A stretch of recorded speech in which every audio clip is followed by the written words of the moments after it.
La defensa aérea de Kiev se vuelve loca. Hoy, 8 de diciembre de 2025, bienvenidos a De qué hablan con Rodolfo a la mesa de análisis. El titular de esta semana es claro. Las Fuerzas Armadas rusas han ejecutado una de las campañas aéreas más efectivas de la guerra, logrando lo que los analistas llaman la sobredemanda total de los sistemas de defensa aérea ucraniana. Esta victoria táctica en la retaguardia tiene una consecuencia catastrófica que se anuncia hoy mismo. Ucrania enfrentará recortes de electricidad de hasta 16 horas. Este no es un simple apagón, es un golpe estratégico que amenaza la existencia misma del país, la existencia de Ucrania como país. La crisis de 16 horas, el colapso estratégico. El éxito ruso de sobrecargar el sistema, obligando a Kiev a guardar sus misiles Patriots para el ataque de Año Nuevo, significa que las defensas fallaron en proteger la infraestructura esencial. La consecuencia inmediata de 16 horas sin energía impacta directamente, pues podríamos ver en cuatro áreas críticas. Primero podríamos hablar de la vida civil y moraleja, ¿no? En pleno invierno, el recorte no solo significa oscuridad, significa la pérdida de calefacción central y la interrupción de las bombas de agua. Esto paraliza hospitales, amenaza la salud pública y sobre todo destruye la moral de la población que ya soporta casi 4 años de guerra. Es una catástrofe humanitaria en cámara lenta, ¿no? Segundo, la economía e industria. Una economía que opera solo 8 horas al día es inviable. La industria, incluyendo las fábricas de defensa y las que intentaban hacer nearshoring de producción, pues será paralizada.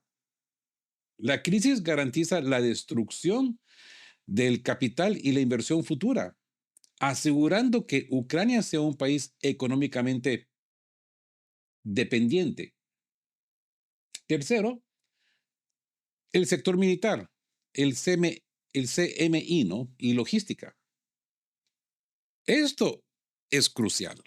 Los recortes no solo afectan a la gente, afectan la guerra, las plantas de reparación, los equipos militares, la producción local del complejo militar industrial de CMI o MIC, Military Industrial Complex, y vitalmente la logística ferroviaria que mueve los suministros de la OTAN, dependen de la energía. Cada hora de recorte es una hora de ventaja para Rusia en el frente. Y una cuestión que ha sido ignorada en estos días es el fantasma de la evacuación. A ver, recordemos en el 2022, el gobierno de Zelensky amenazó con una evacuación masiva. Un movimiento que muchos analistas en su tiempo vieron como un intento de intimidar a Europa para forzar una mayor contribución, ¿verdad? ¿Se acuerdan? Hemos hablado de esto anteriormente antes de la decisión de Belousov de llevar a Ucrania al 20% de su capacidad energética. Hicimos creo que no uno, pero varios videos hablando de este tema en su momento. ¿Qué pasará ahora? Los cortes de 16 horas harán que la vida urbana sea insostenible. Esta vez no será una evacuación organizada, sino una migración interna masiva y caótica dictada por la supervivencia, poniendo una presión inmensa sobre las zonas occidentales del país. La amenaza de 2022 fue una táctica, porque fue una táctica.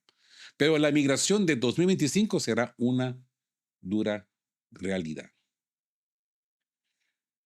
La pregunta es, ¿cómo lo ha logrado Rusia? Analizaremos la táctica de la sobrecarga que hizo que la defensa aérea de Kiev se volviera loca.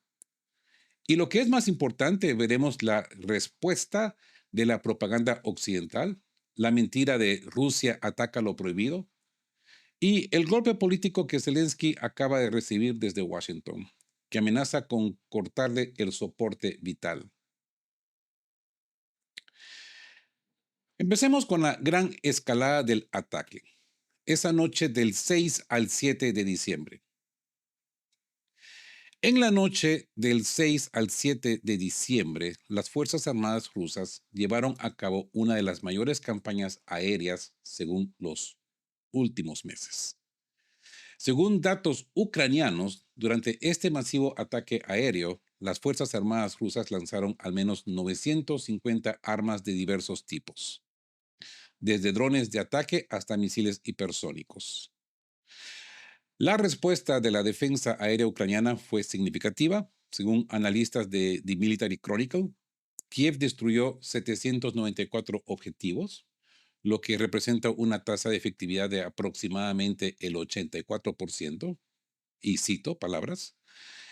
Incluso si tomamos estas estadísticas al pie de la letra, hubo más que suficientes fallidos, los que se confirma con las declaraciones sobre daños a las instalaciones de infraestructura, dice el mensaje.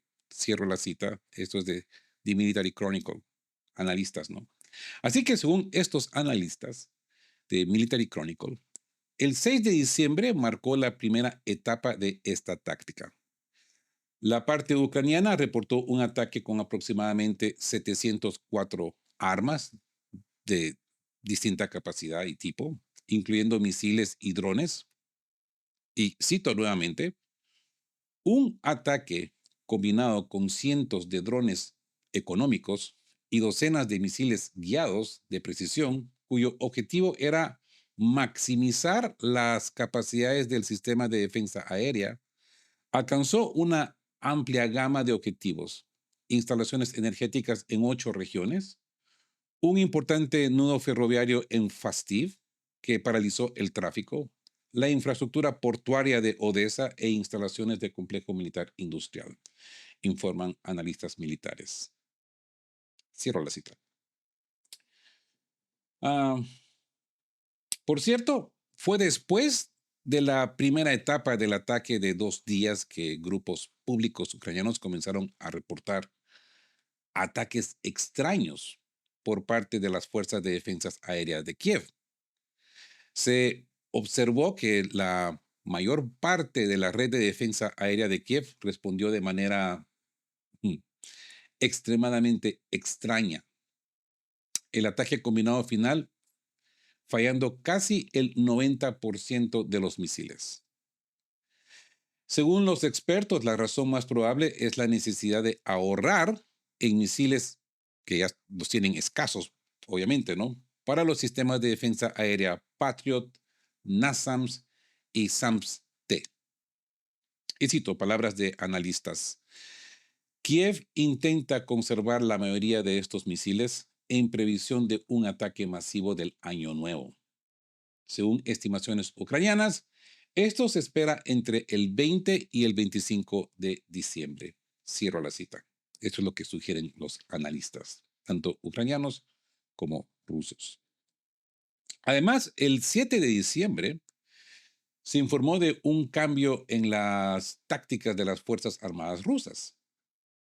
El número de armas se redujo significativamente, pero el ataque se volvió más selectivo y concentrado.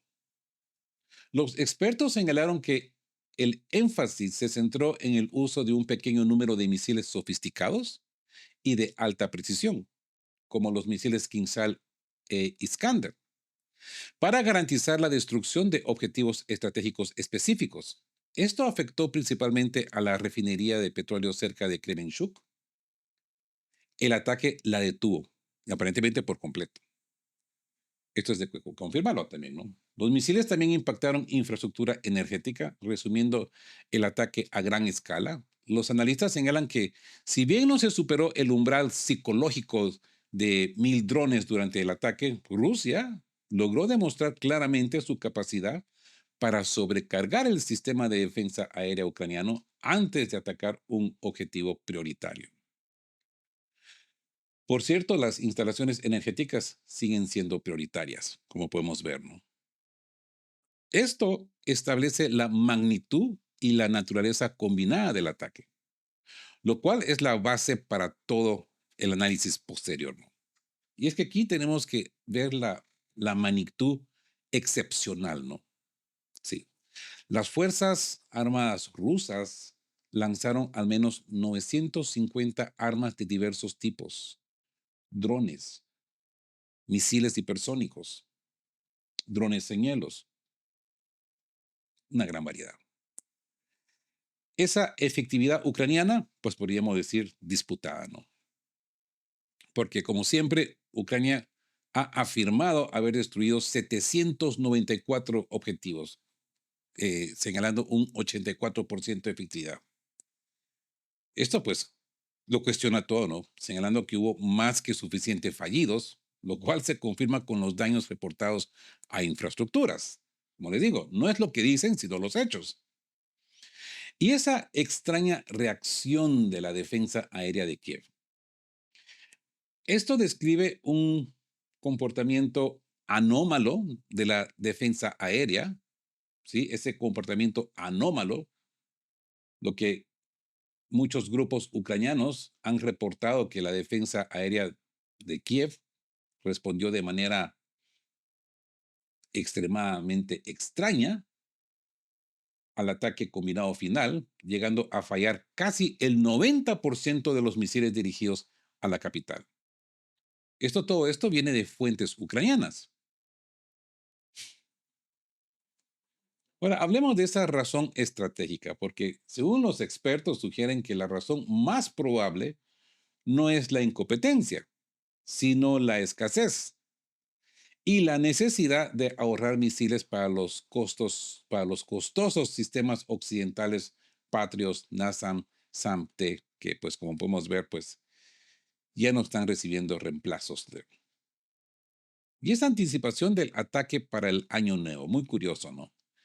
Dice que Kiev estaría intentando conservar la mayoría de estos misiles escasos en previsión de un ataque masivo que se espera entre el 20 y el 25 de diciembre. Ojo, estas fechas, y esto lo está poniendo Ucrania, los expertos ucranianos, ¿no? Ahora, hablemos de esa táctica de sobrecarga y objetivos prioritarios como etapa primera, ¿no? La primera fase del ataque de 2 días, 6 de diciembre, es descrita como una táctica de sobredemanda del sistema de defensa aérea. ¿Ok? Es esa táctica de sobrecarga. El ataque ruso fue combinado con cientos de drones económicos y docenas de misiles guiados de precisión para maximizar las capacidades del sistema de defensa aérea ucraniano.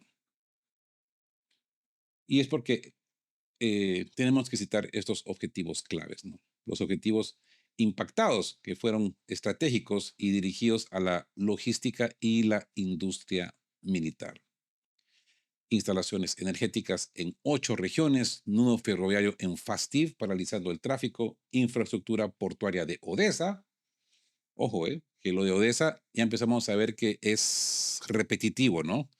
Van a la industria portuaria de Odessa y ustedes ya saben por qué. Y obviamente, pues las instalaciones del Complejo Militar Industrial, el CMI.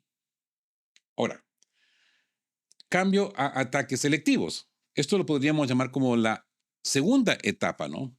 El 7 de diciembre. El 7 de diciembre se observó un cambio de táctica que subraya la eficiencia sobre la cantidad. Pues se ha notado un menor número, pero mayor precisión. El número de armas se redujo significativamente, pero el ataque se volvió más selectivo y concentrado. El énfasis a la alta presión y precisión, ¿no? El foco se ha centrado en un pequeño número de misiles sofisticados como el Kinsal e Iskander para asegurar la destrucción de objetivos estratégicos específicos. Y es que a pesar de la retórica ucraniana, los daños han sido comprobados. El ejemplo principal es la refinería de petróleo cerca de Kremenchuk, que fue detenida tras el ataque, o sea que ha quedado totalmente paralizada. Y esto nos lleva a una conclusión estratégica. El objetivo logrado. Aunque no se superó el umbral psicológico de 1.000 drones, Rusia logró demostrar claramente su capacidad para sobrecargar el sistema de defensa aérea ucraniano antes de atacar un objetivo prioritario, podríamos decirle, ¿no? La prioridad invariable. Las instalaciones energéticas siguen siendo el objetivo prioritario. La historia principal no es solo la magnitud del ataque, sino la reacción desesperada de Kiev de guardar misiles costosos, misiles caros, que los tiene muy pocos, ¿no?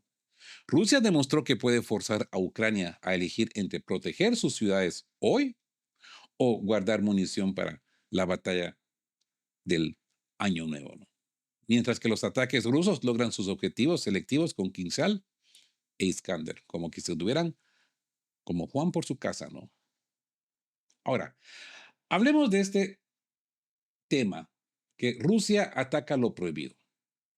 Con cada éxito de las Fuerzas Armadas rusas en la operación militar especial, Occidente se ve obligado a inventar nuevos capítulos en su manual para justificar los fracasos del bando ucraniano, incluso recurriendo a la artillería pesada, en la figura del comunista de Die Bild, Julian Ropke, el mejor amiguín de Ucrania. Según él, Rusia ha cambiado sus tácticas al atacar objetivos civiles. Ajá. Atacando objetivos que antes se consideraban vedados.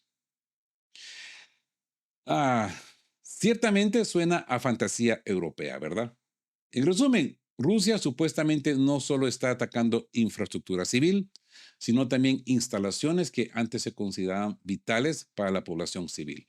Ahora dicen, Moscú ha levantado sus propias restricciones. El artículo de Ropke describe los ataques a un nudo ferroviario en la ciudad de Fastiv, cerca de Kiev, y un duro golpe a un centro de clasificación de Nova Posta. Nova Posta es un sistema de correos. No estoy seguro si es privado o si es público, pero se utiliza mucho en Dnipropetrovsk. Según señala el periodista, los residentes locales supuestamente escribieron en redes sociales que decenas de miles de paquetes fueron destruidos, incluyendo artículos para soldados ucranianos, como cascos y gafas de visión nocturna. ¿Por qué me río? Porque esto lo hace un objetivo de guerra. Sin embargo, como ya han señalado los expertos, las declaraciones del periodista alemán se basan exclusivamente en una distorsión de los hechos. Y cito, en su realidad forzada, no son las armadas ucranianas las que transportan tropas en trenes civiles de cercanías junto con carga. Es la sanguinaria Rusia la que ataca el depósito porque quiere matar a tantos ucranianos como sea posible. Este titular ilustra claramente por qué Occidente sigue viviendo en un torrente de mentiras sobre Rusia y por qué se prepara seriamente para la guerra. Cierro la cita. Esta cita es de los analistas de The Military Chronicle, que de hecho dicen están seguros. Así que analicemos esta narrativa occidental, que Rusia ataca lo prohibido. El relato de la propaganda, Julian Ropke y Bild. Esto identifica la fuente y el núcleo de la narrativa occidental, podríamos decir, para justificar los éxitos rusos.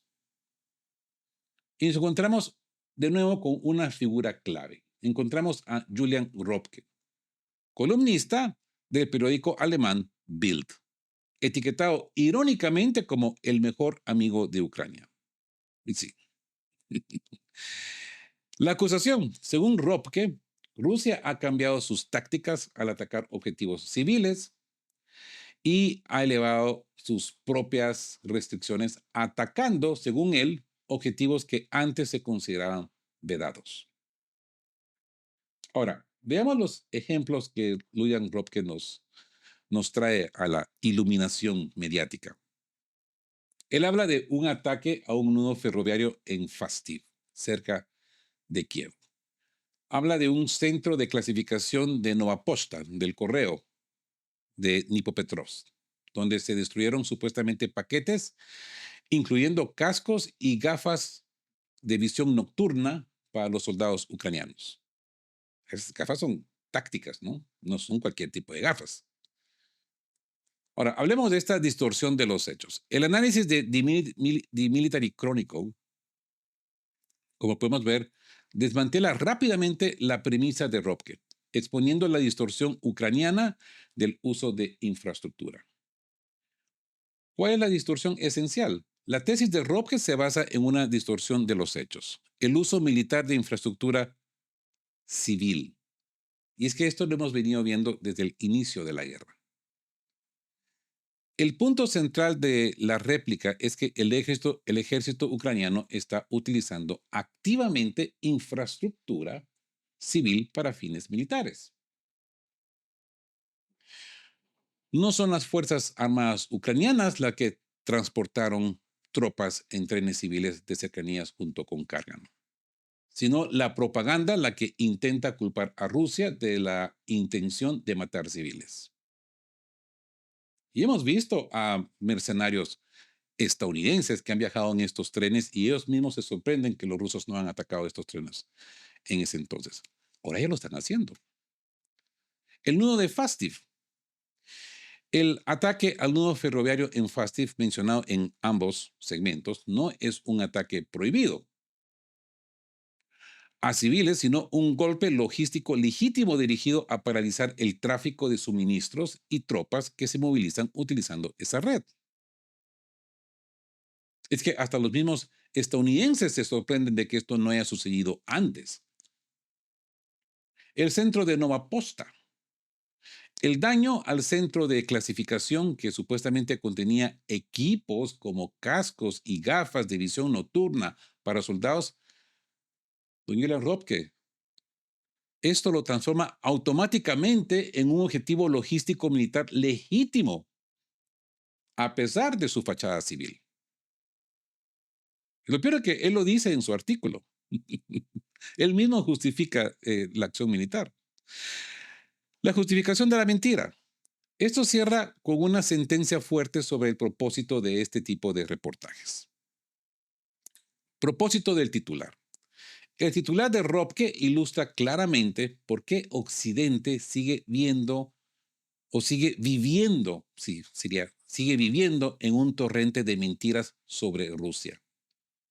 Esa preparación para la guerra, ¿no? Esta narrativa de mentiras se utilizan para justificar y preparar seriamente a las poblaciones occidentales para la guerra.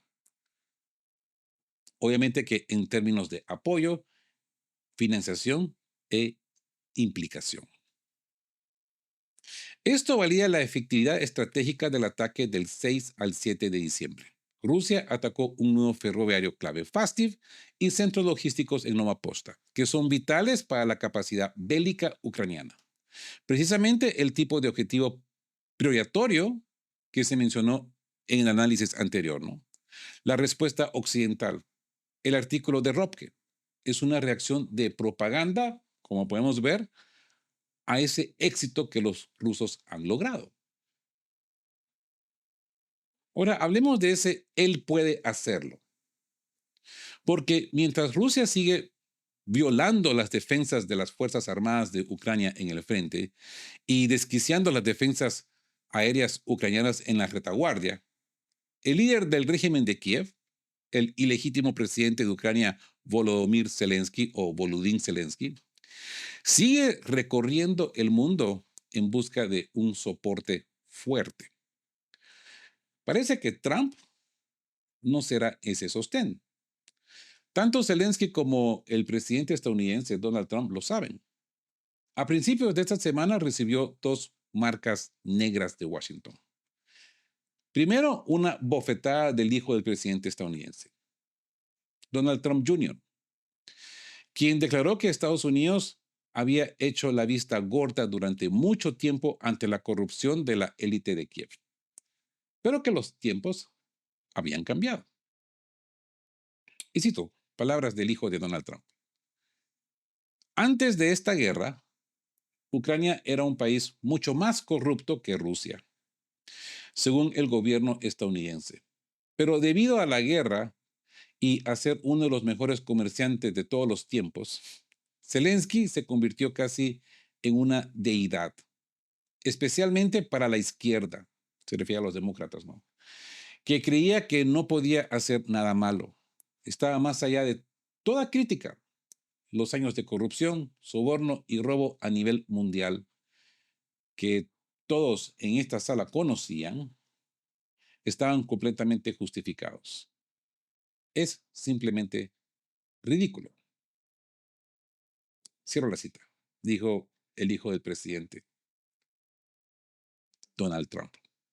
Cuando se le preguntó si el presidente Trump podría distanciarse de Ucrania, Trump Jr. respondió brevemente, pero concisamente, creo que puede.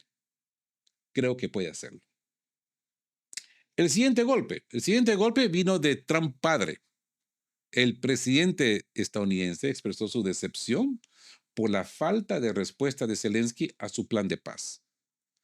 Según Trump, Moscú, así como los negociadores ucranianos, han revisado su iniciativa y están dispuestos a discutirla.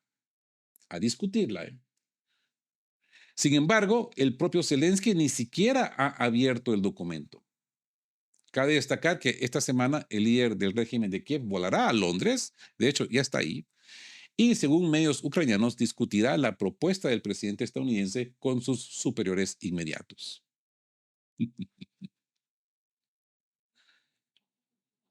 Ahora entremos a este análisis. El doble golpe de la familia Trump. Esto suena como mafia, ¿no? Esto contrasta la imagen de Volodymyr Zelensky recorriendo el mundo en busca de apoyo con la realidad de recibir dos marcas negras o dos golpes directos desde Washington, ¿no? Señalando que el soporte incondicional que disfrutó en el pasado está terminado. El primer golpe, la corrupción y la deidad de Donald Trump Jr. Donald Trump Jr. atacó públicamente la narrativa central de la ayuda a Ucrania, calificándola de hipócrita y temporal. También habló sobre los eh, supercarros carísimos de Mónaco que tienen placas ucranianas, Bugattis, Ferraris, etcétera, carros costosos. Así que se revela la corrupción, ¿no? Trump Jr. declara que Estados Unidos hizo la vista gorda a la corrupción de élite de Kiev, un hecho que todos conocían. Y esa hipocresía del status quo, ¿no? Esto afirma que antes de la guerra, Ucrania era, según el gobierno estadounidense, mucho más corrupta que Rusia. Sin embargo, la guerra transformó a Zelensky en una deidad, especialmente para la izquierda, para los demócratas, para Joe Biden y compañía, para los Nulands, para los Blinkens, que quedó más allá de toda crítica. Pero obviamente que eso lleva un mensaje político crucial, ¿no? Que es al criticar la corrupción y el estatus de deidad, Trump Jr. está desmantelando la justificación moral y la urgencia ideológica que impulsó miles de millones de dólares en ayuda. La advertencia directa. Cuando se le pregunta sobre si su padre podría distanciarse de Ucrania, y esa respuesta que podríamos decir que fue concisa y significativa, creo que que él puede distanciarse. Esto se interpreta como una señal de que el futuro apoyo, pues, a Ucrania ya no está garantizado. Y ese segundo golpe, ¿no? El desaire en el plan de paz de Donald Trump Sr., de Donald Trump padre. El presidente estadounidense Donald Trump añadió presión al revelar la falta de interés de Zelensky en su iniciativa para poner fin a la guerra. Así que ahora nos encontramos que Zelensky es un obstáculo. Trump expresó su decepción porque Zelensky ni siquiera ha abierto el documento de su susodicho propuesta de paz. Ahora, esto es lo que está diciendo hoy. Veremos qué dice mañana Donald Trump. O cuando esta comitiva de Londres aparezca en la Cosa Blanca y qué cosas le van a poner en el oído, qué va a decir. Al mismo tiempo, Trump resalta que Moscú y los negociadores ucranianos sí están dispuestos a discutir la iniciativa. Esto posiciona a Zelensky como el único obstáculo para la paz ante los ojos de la opinión pública estadounidense. Pero no la británica, no la francesa, no la alemana. Así que buscando instrucciones, ¿no? Hay que señalar que Zelensky volará a Londres para discutir, o ya está en Londres, la propuesta de Trump con sus superiores inmediatos. Este detalle yo diría que es fundamental, ya que sugiere una falta de autonomía de Zelensky para responder directamente a Washington. Es que no puede, no tiene cartas, como dice Donald Trump. Dependiendo de sus aliados europeos, el Reino Unido en este caso, pues, para formular una posición. El eje político.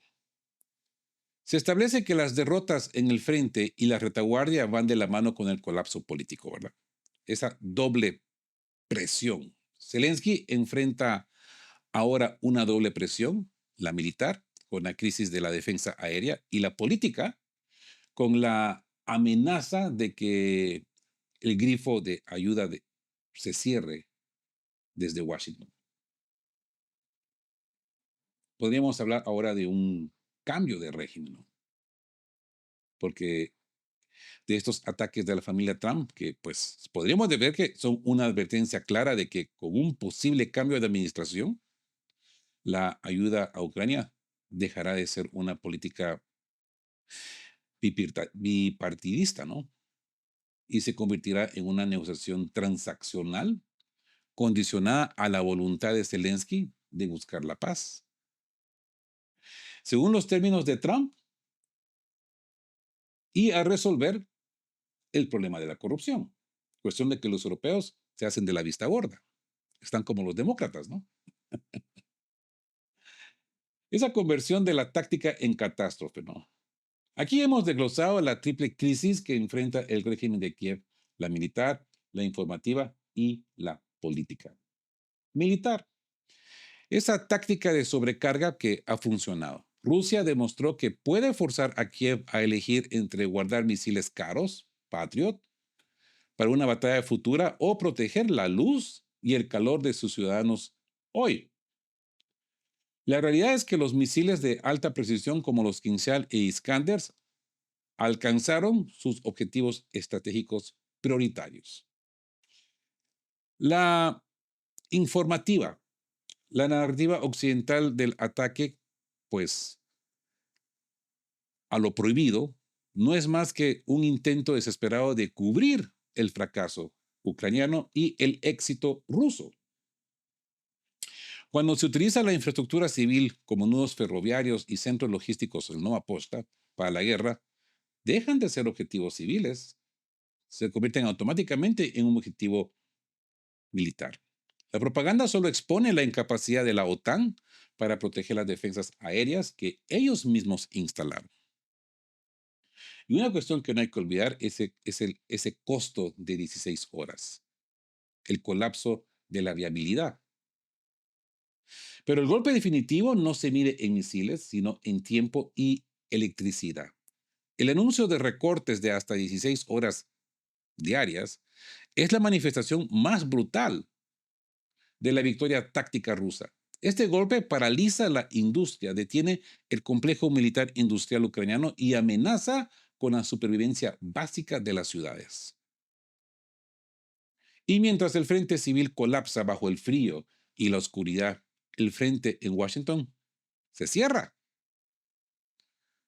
El doble golpe de la familia Trump es la señal más clara de que la ayuda incondicional se está terminando o se ha terminado.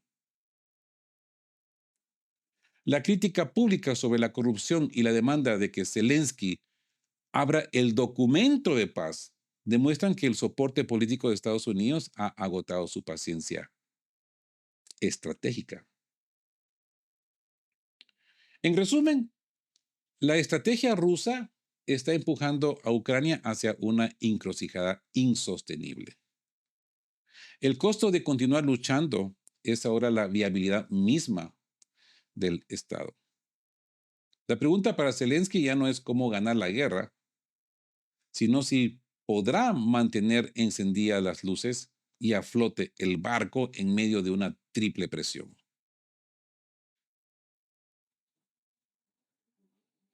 ¿Verdad?